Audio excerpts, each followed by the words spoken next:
Hi, good morning. Corey Thorne coming in to do the weekly vlog for the week of October the 5th, starting starting the week with a sense of felt very inspired early this morning, felt like this real charge of energy. And as I went to sleep last night, I noticed that in the constellations, I had the beautiful unicorn energy, the sense of magic and miracles and and the Orion's belt, and this just sense of I looked out and I could see these aligned, totally aligned stars, and I was in awe of the alignment and how in place and aligned this was. And I got up early this morning and went and looked and said, wonder if I can still see this in the sky. And I didn't. And instead I seen the Small Dipper, and I seen the Big Dipper, and then I seen how they were angled. And for a moment, I had this moment of disappointment, as if, now I know different, as if the unicorn and this alignment had disappeared, as if it had gone away and left. And so in that moment, I sat in this strong meditation of really truly allowing myself to repeat my mantras, but then as if I could hear my mantras being repeated back to me, as if there was like an echo. And so there's an echo energy is what we're getting. There is a echo thought. So we get a thought and then we get another thought and then we get another thought and we get another thought. So we're second guessing or doubting ourselves in the energy right now, and we get all excited and we think we have this glimmer of hope, and then we have this woof energy, get a glimmer of hope, woof, and it takes us down. It's like a blinking light of, it's like a blinking energy of, here we go, look what you can have, look what's not here, look what you can have, look what's not here.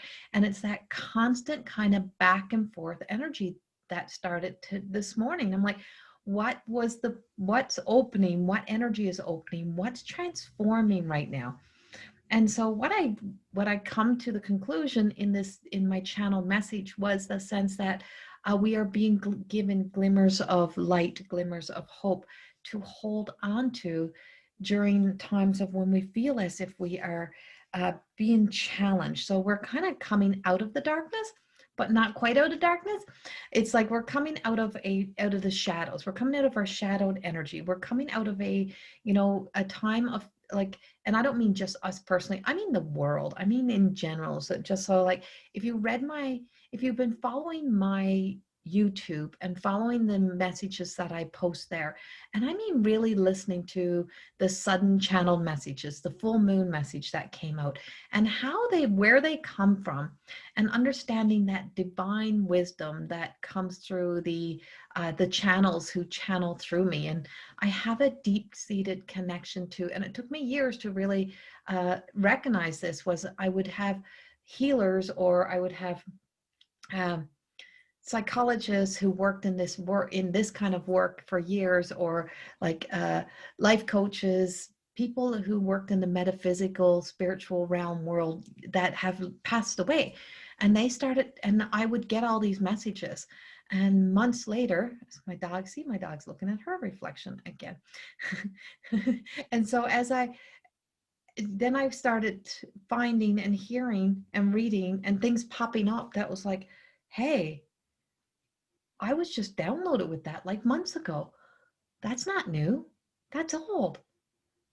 I took it to be new. I took it as it was coming through of the wisdom, but it was the information that was taken back to spirit world, taken back into the universal, like the universal library, the world that lived, those that lived upon earth within a human body previously, as the spirit returns home, as the soul returns back with the information and knowledge that it gained up on earth. And that's how channels work. That's how we work, is that we're so open, and we're so open to light, to possibility, to receiving. But sometimes we have issues as humans of accepting that that's also for us. So what really comes forth with all of that is that whole essence that within your presence, and with who you are in your everyday life, in your everyday world, that your ancestors, that your loved ones, that the information and the wisdom that your grandparents tried to give you, or your parents tried to give you, that you rolled your eyes at, that you didn't think was possible. It's like, just believe in yourself, just have faith, just know that, hard times will come, but there's always a light at the end of the tunnel. I wrote in one of my, in my third book, I think it is, or in my fourth book, and you can't make this shit up. I wrote, my mother used to give me this advice, like, just get over yourself. Just get over yourself. And I say, God, that was so cruel, but it was so true. It wasn't, that probably wasn't coming from your parents.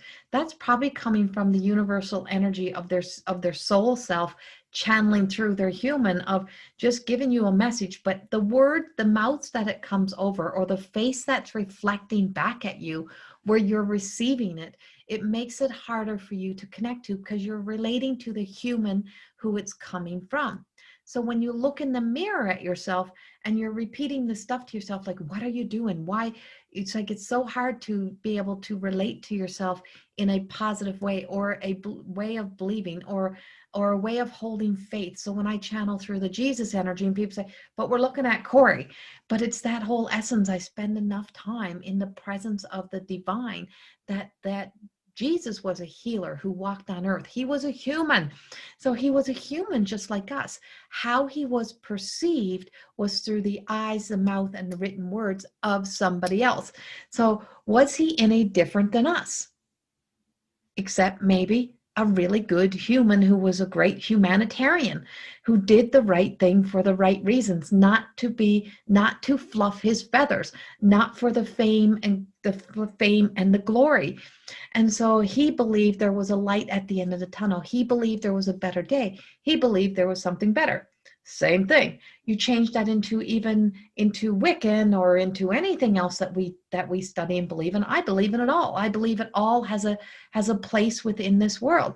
And so if you take it and you turn it into the beautiful goddess energy, and you look at those beautiful goddess energy, and you look at Kuan Yin, and you look at that beautiful beauty, and how we're here to see the beauty. And sometimes it's hard to see our own beauty. Sometimes it's hard to look deep enough to see the light of our own beauty. And sometimes we look at our physical appearance, and we point out everything that is wrong. We see this shadow, we see this darkness, we see this yucky, we see the things we don't like, because what is reflecting back on us is a world society that's trying to push perfection, filtered images, filtered life, being able to take a picture and squish down a thigh, a waist, trim the hair, change the hair color. All of that is reflecting back at you, then reflects back an image of, I can't be, it's not possible, how can that be, how can I get there? And instead being inspired by what is within. And by really truly being inspired by the light, being inspired by the message of love. It is so amazing how it amazes me how I watch this all the time, and I'm a great observer. I very much observe. That's how a lot of my work is based on observation of what I have experienced throughout life.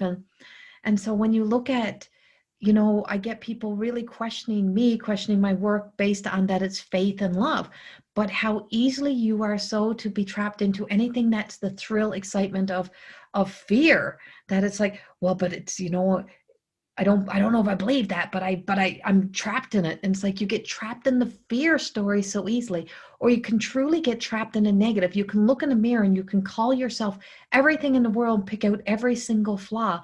Why is it so hard to go to the light and see the beautiful things?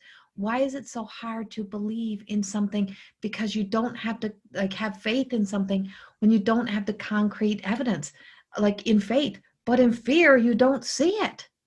But in fear, you still don't see it, but you believe it to be true.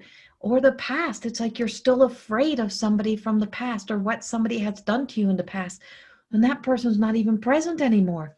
Or you still think somebody is who they were 20 years ago, and you still call them all the same names, and you still have such a hate, and you still have they're not reflecting, you're not reflecting off of them. You're reflecting what you have inside of yourself. And when we move beyond this, when we can shift our energy, really truly shift, what we're doing is we are setting ourselves free.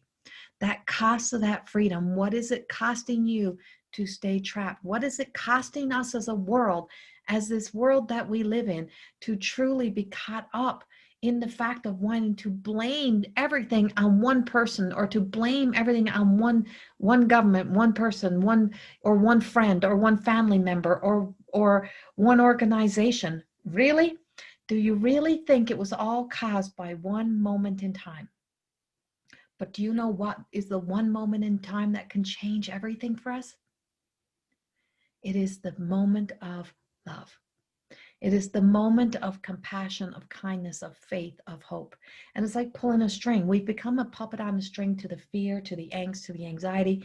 And it's like, why can't we become free, cut those cords free and free ourselves? So we're getting those flickers of hope that those cords are being cut. We're not being so trapped. We're supposed to have freedom. We're supposed to be able to live in freedom. But freedom is also integrity, respect. Integrity, respect, honoring each other. There is a code of ethics. And that code of ethics applies to how we apply it within our own lives for ourselves. And so this energy is so compassionate. It's so full of passion lately and such a desire to move beyond the fear, to step into the light. Why can we not have faith? Why can we not believe in having faith? And so I actually heard this morning. My TV was on and I wasn't paying attention, but this show came on. And they were interviewing young women. And one young woman said something that really, really stuck in my heart. And it reminded me of me in so many ways. And she said, it's not that they're asking, what their struggle is this day and age. And she said, it's not my confidence in me, my beauty, my look, it's my confidence in being able to speak of my faith, of what is my drive, of how I live in my light. Because every time I speak of my faith, I get made fun of and mocked by grown adults, by people around. So she hides in shame that she has this amazing, beautiful light that lives in faith and not in fear that she can't let out. And now she's starting to be conditioned to fear based on the outside world, trying to bring her into this sense of having to live more shadowed, more in the darkness of herself, that she should be ashamed that she has this beautiful light. But if she was somebody who was living in fear and she was afraid the world and she was shy and we'd all be there to help her. Do you see how we are turning? Do you see where the turn needs to happen? Do you see how your glimmer of hope, by how we're being flickered on and off, we're being triggered to the past, but we're also being inspired. So that beautiful unicorn, that alignment of the stars in my sky last night, all of that, when I looked out right before I went to bed, it was the last thing that my eyes seen, well, before I laid next to my partner, who I love. It's like, but the moment I was getting ready to go to bed, I decided, something told me to open the blinds. Somebody.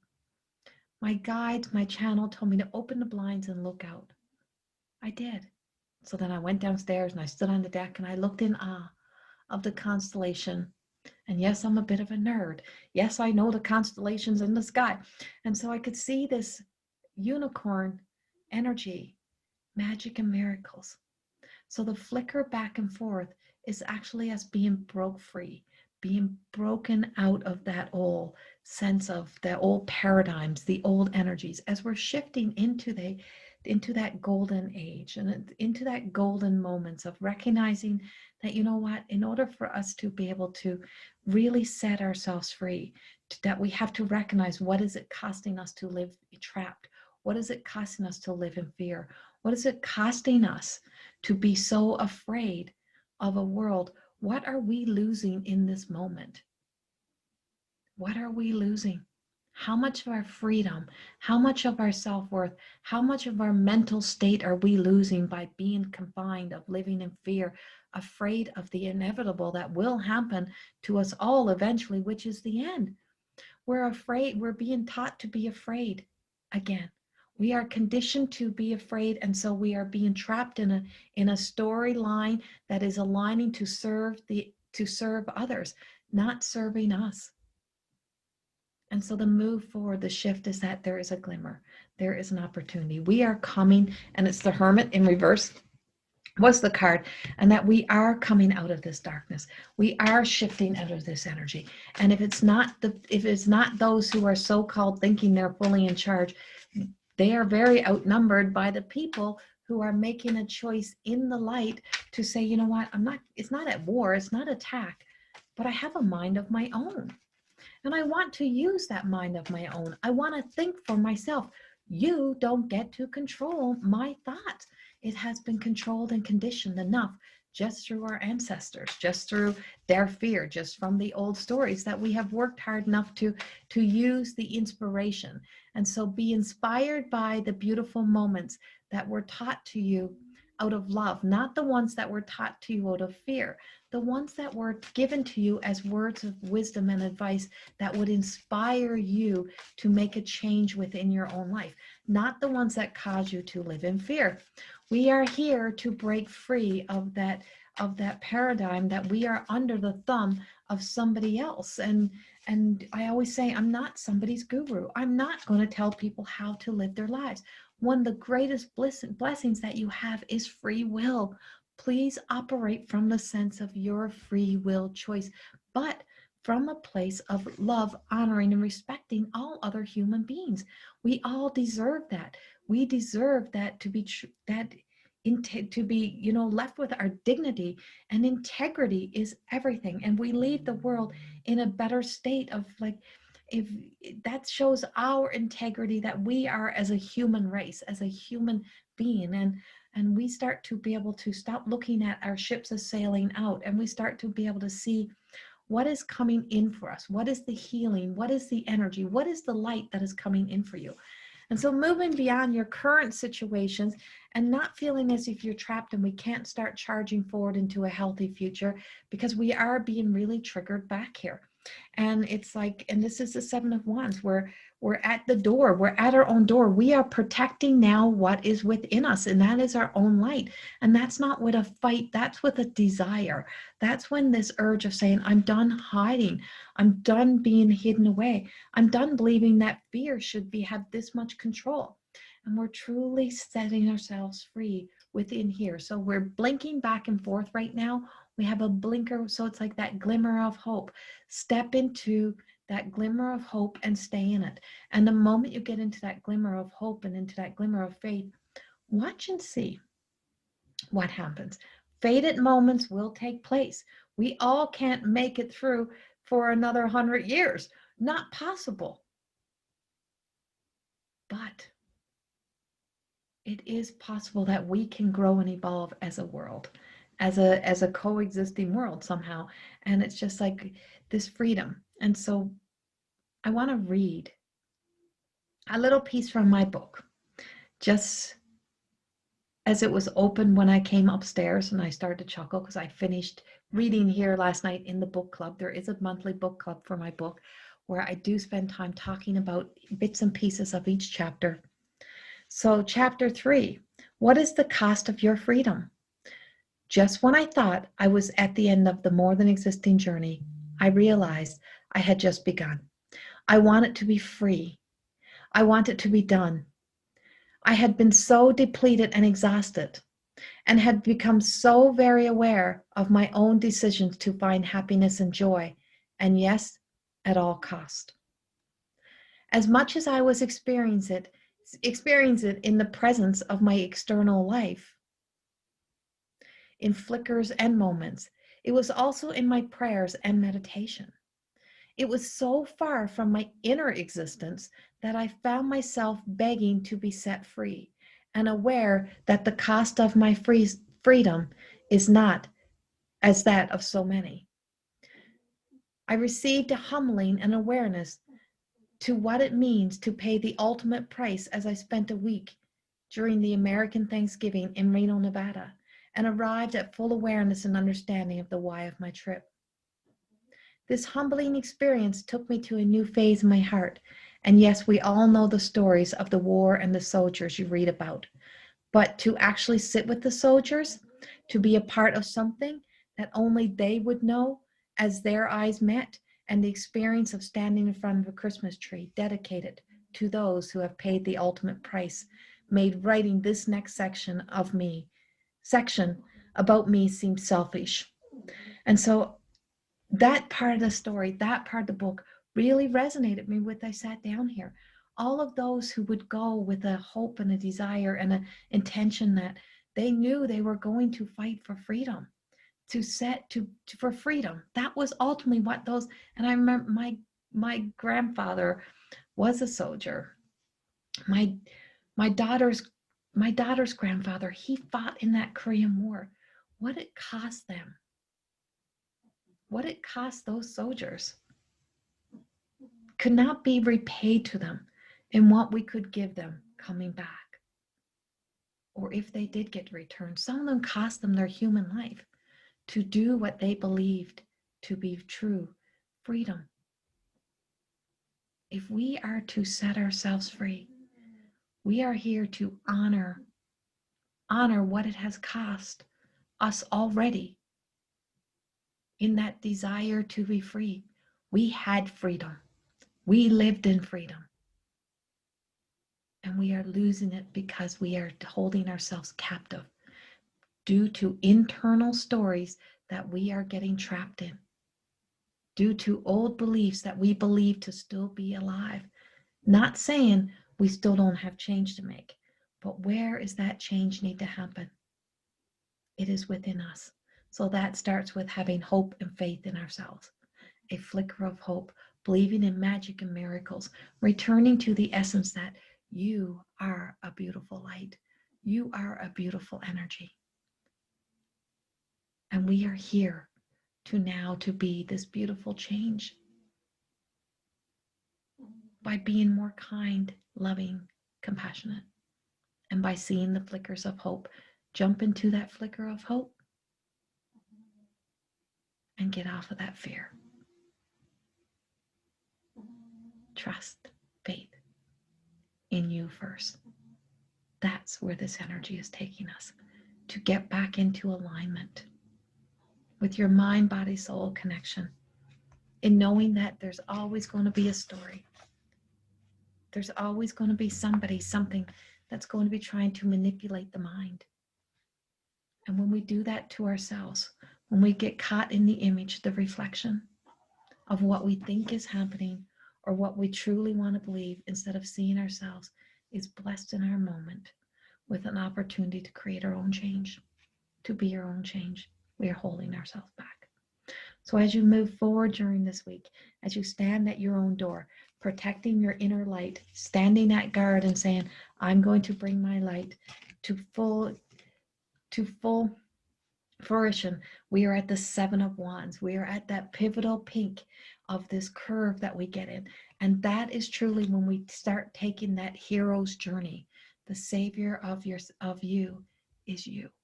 You're the one who gets to step up.